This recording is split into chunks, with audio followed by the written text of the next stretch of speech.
Hello, good afternoon, good morning, and welcome. I'm very pleased to be joined by Arvid Løken. Arvid is responsible for SAF, for Avinor. Avinor is the owner of virtually all of Norway's airports, I believe 44 airports over there in Norway, and has been an early pioneer in SAF and has had a SAF in its airports since 2016. So welcome, Arvid. Thank you. Thank you. You're obviously going to be speaking at the SAF Congress, which is fast approaching us on the 7th and 9th of June in Amsterdam. We've had some obviously recent news in the EU, specifically around SAF. Looks like it's going to be sort of authorized in terms of the sort of components, but you know, starting off with 2%, then hopefully going to 6% by 2030. But you in Norway have obviously been involved in SAF and have had a mandate in place for some time now. So maybe give us some of your experience and background, both yourself and Avinor, and your current sort of views on SAF and the beginning of what hopefully is the full sort of decarbonisation of the aviation sector. Yeah, thank you for that, Nadim, and definitely looking forward to speak at the SAF Congress in June. I was there also last year. It was a great experience, and very nice group of people, and interesting topics that were covered. So looking forward. Yeah, we've been engaged on the SAF scene, so to say, for I guess more than 10 years now. We had our first biojet study more than 10 years ago, looking into how we could produce SAF in Norway based on Norwegian feedstocks, looking specifically into side streams from forestry, concluding that 30–40% of Norwegian aviation's fuel need could be covered with those resources. And after that, we've had the demo flights with our major airlines here, Norwegian and Scandinavian, in 2014, and in 2016, January, as you mentioned, Oslo Airport became the first hub in the world to blend biojet into the fuel infrastructure at the airport, offering it to all airlines, supplying a mass balance principle, so a cooperation project with a number of airlines and fuel suppliers. So it's received quite a bit of attention. So still we do get calls from all corners of the world asking about the details and how it was to blend SAF in. And I guess the conclusion, to be short story here, is that it wasn't really a problem. I mean, no technical issues with blending it in, no acceptance issues really from passengers or airlines. So it all ran quite smoothly. Yeah. So and we're kind of working still to be a catalyst together with the airlines that are based here, Confederation of Industries and Labor Union, in order to increase production and uptake of SAF. And in terms of the mandates, obviously, you know, Norway is a slightly different structure to the EU. What are some of the thoughts you think that, I mean, and also a history of alignment, I guess, as well. But yeah, what are some of the thoughts around the SAF as we go forward and see increasing percentages? Yeah, well, we started it all in January 2020 with the first effective mandate. Norwegian authorities kicked it off somehow. It's still at 0.5% where it started. Government might increase to 2% from this summer, and they indicate that they kind of will they might align with the European mandate from 2025. And I think it's been an effective measure. It's been complied to by the fuel suppliers every year, even through Corona hardship times. And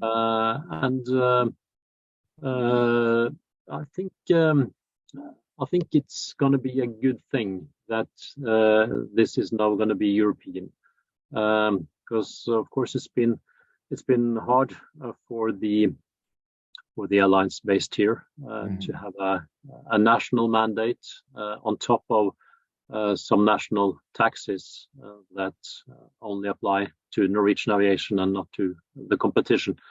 So if we can get regulation at as high an international level as possible, that is preferred. But looking back, maybe it's been good to kind of kickstart it, and that the European Union now takes this forward somehow.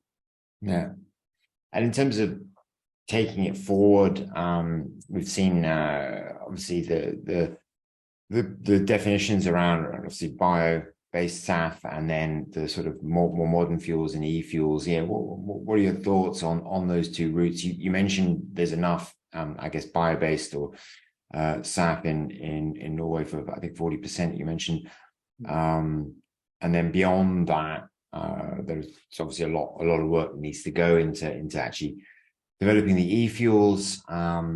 Yeah, and what are your thoughts there, and given sort of Norway's position?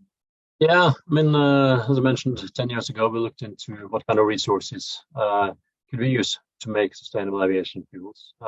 And at that point in time, it was only bio that was on the radar. And forestry and side streams from that was pointed to as a main opportunity, also algae in the longer term. But then some years ago, e-fuels came on the agenda, and recycled carbon fuels also received increasing attention. So next week or the week after, we're launching a new study by DNV looking into the opportunities for production of non-biological SAF from resources here in Norway, looking into municipal solid waste, looking into plastic, looking into different kinds of hydrogen and the electricity needed to produce this, and of course the CO2 sources.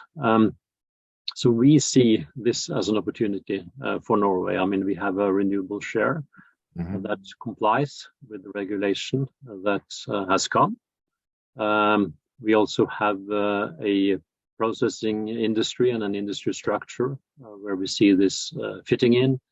We have lots of projects on CCS in Norway, on the continental shelf, and so. We haven't had that much on CCU, like our neighboring countries and Germany, for example. But we see that coming, and we see a need for it, and hope it will receive kind of increasing attention and also incentives. So we see opportunities both on the bio side and on the non-bio side for production here in Norway. So for those not familiar with the acronyms, so I guess the CCS is obviously carbon capture storage, and CCU being carbon capture utilization. So the idea being potentially with the conversion of, say, natural gas into hydrogen, you can really utilize that carbon into an e-fuel to give it that carbon component. That's how you see these sort of more modern e-fuels developing. Is that right?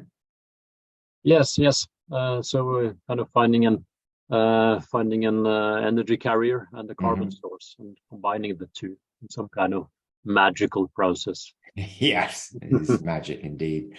And in terms of other thoughts around the overall sort of decarbonisation in the aviation sector, we've seen also research coming out around the non-CO2. So basically, the formation of contrails, and are there any thoughts there from your perspective as an airport owner and infrastructure? A bit trying to follow the discussion and debate, also related to hydrogen and electrified aircraft. And regarding electrified aircraft, we see Norway as a potential front runner. We have 43 airports. Some of them are only 30, 40, 50 kilometers in between, crossing a fjord or a mountain or rough terrain somehow. And with our high renewable share and the short distances and the relatively thin routes, we see electrified aircraft fitting in quite early in development. Yeah. So yeah, potentially yeah. playing a role similar to what you've done with the electric drivetrains on the roadside. Yeah, it's been Norway has been a front runner there with the tax incentives on a large scale for electric cars. So the same story could apply to electrified aircraft. Yeah. Excellent. Well, many thanks for sharing your thoughts. I mean, we're obviously looking forward to you coming again to the SAF Congress. There's sort of lots of work to be done. Yeah, with that, thanks for taking the time out to share your thoughts today. Thank you very much, Nadim. Yeah, excellent. Take care. Many thanks. Thank you. Cheers. Bye-bye.